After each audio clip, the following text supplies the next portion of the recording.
Good afternoon. This is Global on Adami Mogo 93.1 FM Lagos. I am Ogi Mark.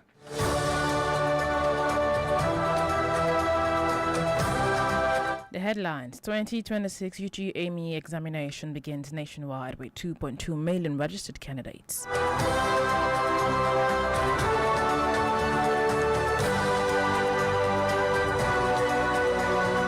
South African politician Julius Malema sentenced to prison for firing gun.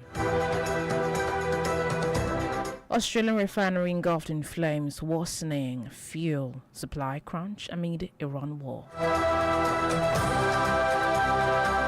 And now the news in detail from home. The 2026 Unified Tertiary Matriculation Examination UTME commenced nationwide today, with more than 2.2 million candidates expected to sit for the examination across accredited centers.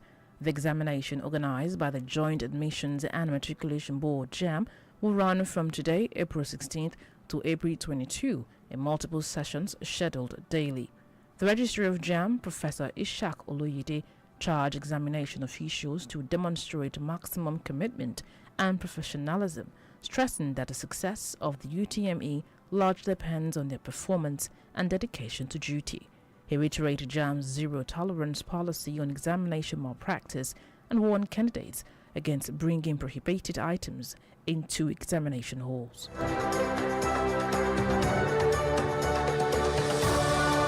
And turning to other parts of Africa, Chinese national Zhang Keqing has been sentenced to 5 years in prison for attempting to smuggle thousands of live queen garden ants out of Kenya. Judge Irene Gichobi described Zhang as dishonest, lacking in remorse, and fined him £5,713.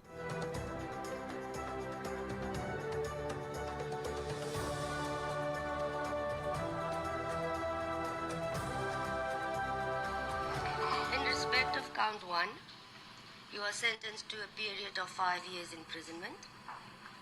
In respect of count 2, you are sentenced to a period of 2 years imprisonment. In respect of count 3, you are sentenced to 20,000 rand or to undergo 6 months imprisonment. In respect of count 4, you are sentenced to 20,000 rand or to undergo 6 months imprisonment. In respect of count 5, you are sentenced to pay a fine of 20,000 rand or to undergo 6 months imprisonment. Last month, he was charged with illegally dealing in wildlife species after being arrested at Nairobi's main airport while attempting to travel to China with more than 2,000 ants in his luggage.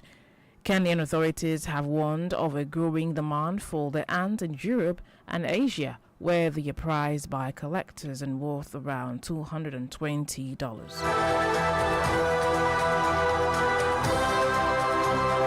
And now, South African opposition politician Julius Malema has been sentenced to 5-year prison sentence for firing a rifle in the air at a party rally. Malema, the leader of the far-left opposition Economic Freedom Fighters, was handed the sentence by a magistrate, Toinette Olivier. In terms of imprisonment, respect of count 3, you are sentenced to 20,000 rand or to undergo 6 months imprisonment. In respect of count 4, you are sentenced to 20,000 rand or to undergo 6 months imprisonment. In respect of count 5, you are sentenced to pay a fine of 20,000 rand or to undergo 6 months imprisonment. In terms of section 280, subsection 2 of Act 51 of 1977, the court orders that the sentence imposed in respect of counts 2, 3, 4, and 5 run concurrent with the sentence imposed in respect of count 1. Malema, who is one of South Africa's most prominent politicians, was convicted last year of charges including unlawful possession of a firearm and discharging a weapon in public place over the 2018 incident at a stadium in the Eastern Cape province. Party supporters have threatened to protest should their leader be jailed.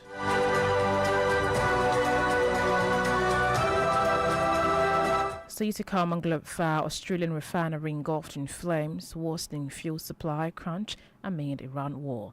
To stay with us.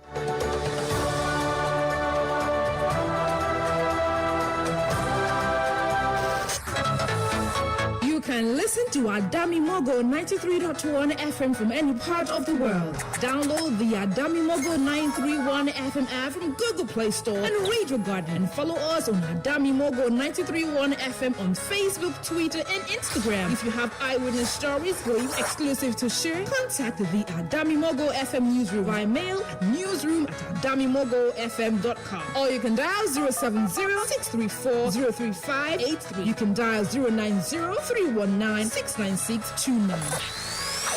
Adami Mogo 93.1 FM Lagos, voice of the light.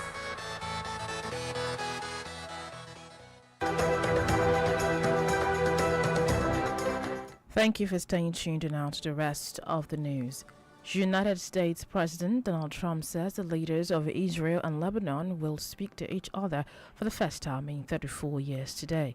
The announcement was made on Trump's Truth Social came a day after Israel and Lebanese ambassadors held their first direct diplomatic talks in more than 3 decades in Washington, with Lebanon seeking to end Israel's devastating attacks on the country. Earlier in the week, Israeli Prime Minister Benjamin Netanyahu outlined the highlight of the dialogue is the establishment of peace.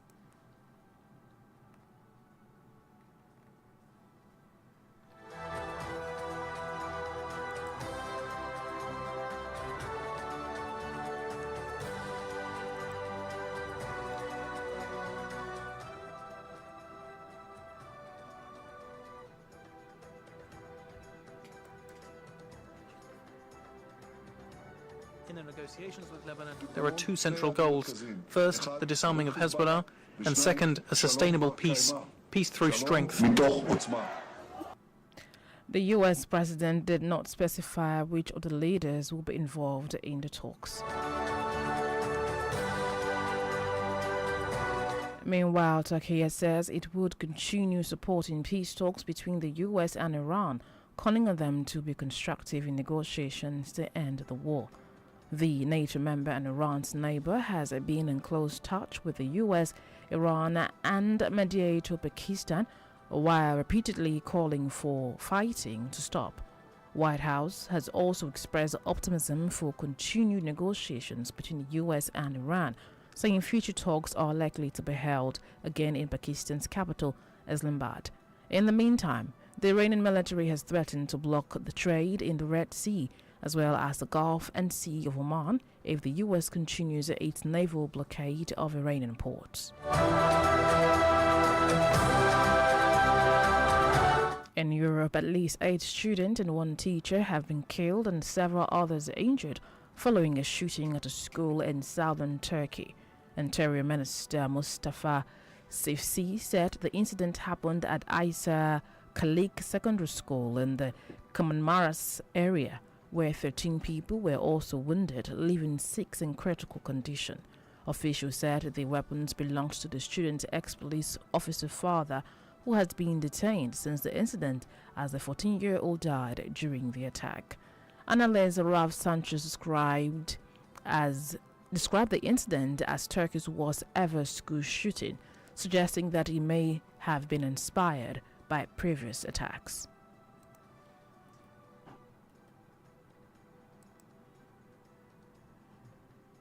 His father, a former policeman, had a number of guns in the house, and it seems that the shooter took 5 of those guns, 7 magazines. The shooter is dead. Police say he died of a self-inflicted gunshot wound. Not clear if he was deliberately killing himself or if this was something that happened in the chaos. But this is now officially Turkey's worst ever school shooting. School shootings are pretty rare in most of the world except the United States. Turkey, one of those countries where this just almost never happens. The country absolutely stunned. At this moment, there does not appear as far as we can tell, to be any clear connection between the two shootings, but you can't rule out the possibility that one potentially inspired the other.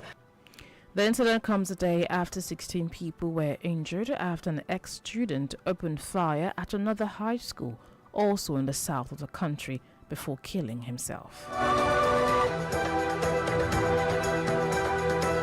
Turning to Asia, Japan is set to provide $10 billion to help its Asian neighbors, especially those in Southeast Asia, secure energy, including crude oil, as the region reels from disruptions caused by the Iran war. Japanese Prime Minister Sani Takaichi announced the new cooperation framework after an online meeting with other Asian leaders. Japan's cooperation framework aims to help Asian countries procure crude oil and petroleum products, as well as maintain supply chains and expand stockpiles. Japan relies on Southeast Asia for petroleum-derived products, most notably medical equipment.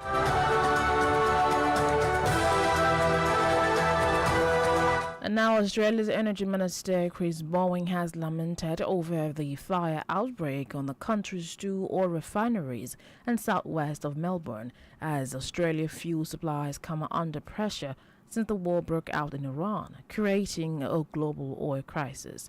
Emergency crew rushed to Viva's Corio oil refinery in Geelong, southwest of Melbourne, just before midnight after reports of explosions and flames.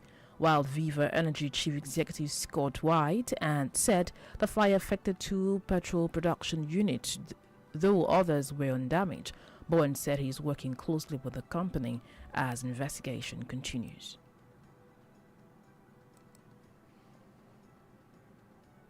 The major impact at this point appears to be more on petrol production, but we'll work closely with Viva over the course of today. Obviously, can't make any final sort of conclusions about the impact. It's not a positive development. It will have an impact. It will continue, but it may be impacted for some time, obviously. The unit that's been impacted is a unit that turns LPG, so gases, into a gasoline component. That gasoline component is used for a number of purposes, including in the blending of normal regular gasoline that you buy from your service stations. The refinery, which produces 50% of Victoria's fuel and 10% of the nation's, is still partially operational, but the government has warned of impacts to petrol production. Before we bring Globe File to an end, here is a recap of the biggest stories. We told you the 2026 Unified Tertiary Matriculation Examination commenced nationwide today, with more than 2.2 million candidates expected to sit for the examination across accredited centres. We also told you South Africa's opposition politician Julius Malema has been sentenced to a 5-year prison sentence for firing a rifle in the air at a party rally. We also told you Australia's Energy Minister Chris Bowen lamented over the fire outbreak on the country's two oil refineries in southwest Melbourne as Australia's fuel supplies come under pressure since the war broke out in Iran, creating a global oil crisis. And that's the size of our package on Globe File on our Dummy Mogo